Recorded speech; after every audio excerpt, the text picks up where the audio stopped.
Halo Sobat BPSKD 21, pada kesempatan kali ini aku akan mencoba menjelaskan soal-soal sulit yang ada di tryout pekan 11 berdasarkan survei yang ada di Google Form. Lanjut saja ke soalnya. Di sini ada soal nomor 31. Teman-teman bisa jeda dulu video ini supaya teman-teman bisa memahami konteks soal yang ada. Kalau sudah, langsung saja kita ke pembahasan. Nah, teman-teman, soal nomor 31 ini merupakan soal yang mudah. Tapi karena ini merupakan soal pengetahuan dan ketika kita tidak tahu tentang pengetahuan tersebut, maka kita tidak akan bisa menjawab. Jadi langsung saja ke pembahasannya ya. San Jose itu merupakan ibu kota negara Costa Rica, sedangkan Tel Aviv itu merupakan ibu kota negara Israel. Berarti kunci jawaban yang tepat itu adalah yang C. Lanjut ke soal selanjutnya. Teman-teman bisa jeda dulu videonya supaya teman-teman bisa mengira-ngira jawaban mana nih yang kira-kira tepat. Oke, lanjut ke pembahasan.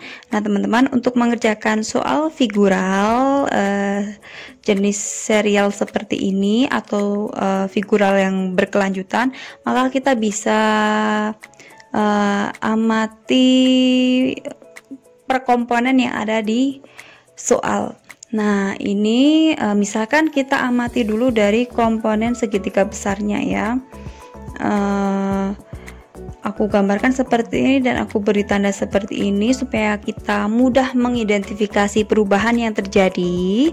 Dan ternyata, nah, gambarnya seperti ini teman-teman.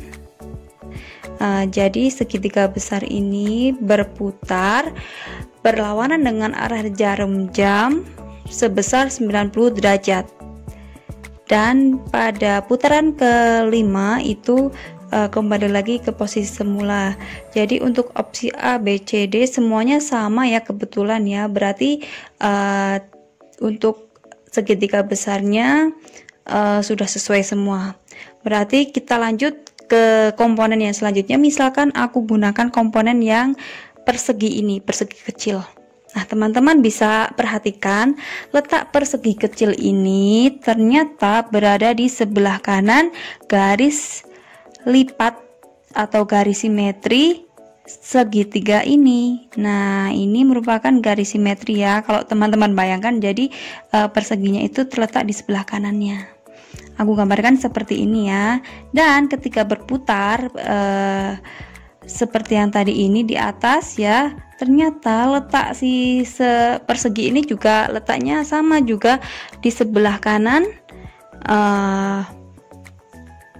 garis simetri lipatnya di segitiga. Nah, dengan acuan gambar ini maka kita bisa mengeliminasi opsi jawaban A dan B karena kita lihat ya di sini ternyata perseginya itu terletak di sebelah kiri garis simetri lipat si segitiga itu. Maka tersisa opsi C dan D. Kita lanjut, misalkan kita gunakan lingkaran ini teman-teman. Komponen lingkaran ini ya, aku gambarkan seperti ini. Nah, ternyata lingkaran ini kalau segitiganya aku gambarkan tegak semua seperti ini, ternyata si lingkaran ini berpindah teman-teman, dari kanan ke atas, ke kiri, ke kanan, dan ke atas lagi. Nah, dari opsi C dan D yang sesuai itu adalah yang C, maka D itu kita silang dan kunci jawabannya itu adalah yang C. Lanjut ke soal selanjutnya, teman-teman bisa jeda dulu video ini. Baik, kita lanjutkan ke pembahasan. Nah, untuk mengerjakan soal seperti ini, aku ingatkan, aku sarankan teman-teman sebaiknya menggunakan diketahui, ditanya, dan dijawab supaya bisa mempermudah kita dalam mengerjakan soal. Baik, kita tulis dulu diketahuinya dari kalimat dari kalimat pertama itu kita dapat info bahwa harga beli itu adalah 96.000 per 10 kg. Lalu di kalimat kedua kita dapat info bahwa harga jualnya itu adalah sama 10.000 per kilogram.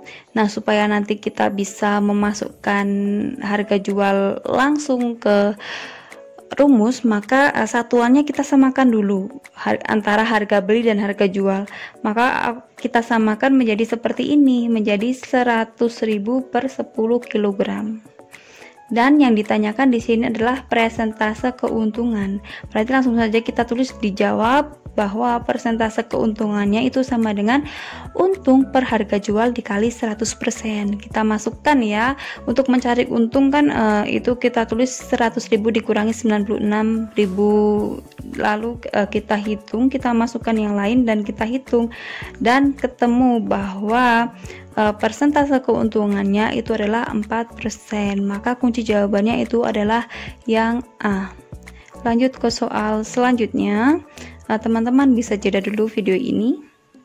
Baik, kita lanjut ke pembahasan. Nah, untuk mengerjakan soal seperti ini teman-teman, kita pahami dulu nih bahwa soal ini merupakan soal silogisme dengan 3 premis ya. Kita analisis dulu satu persatu premis yang ada. Untuk premis 1 ini merupakan premis universal karena di sini menggunakan kata semua yang menandakan bahwa ini merupakan proposisi universal. Lalu untuk premis kedua ini merupakan premis minor. Di sini premis mayor karena menggunakan universal, dan di sini merupakan premis minor karena ini menjelaskan lebih spesifik dari premis sebelumnya. Dan ketika premis 1 dan premis 2 ini disimpulkan, maka kesimpulannya menjadi seperti ini teman-teman. Nah, jadi premis 1 dan premis 2 ini memiliki term penghubung yaitu pandai berbahasa Inggris ya. Berarti bisa disimpulkan bahwa semua siswa gemar berdiskusi. Nah, kesimpulannya seperti ini. Lalu kesimpulan dari premis 1 dan premis 2 kita gabungkan dengan premis ketiga, kita tulis di bawahnya. Nah, kalau sudah seperti ini kita lihat nih term penghubung antara premis yang di atas dengan premis yang di bawahnya.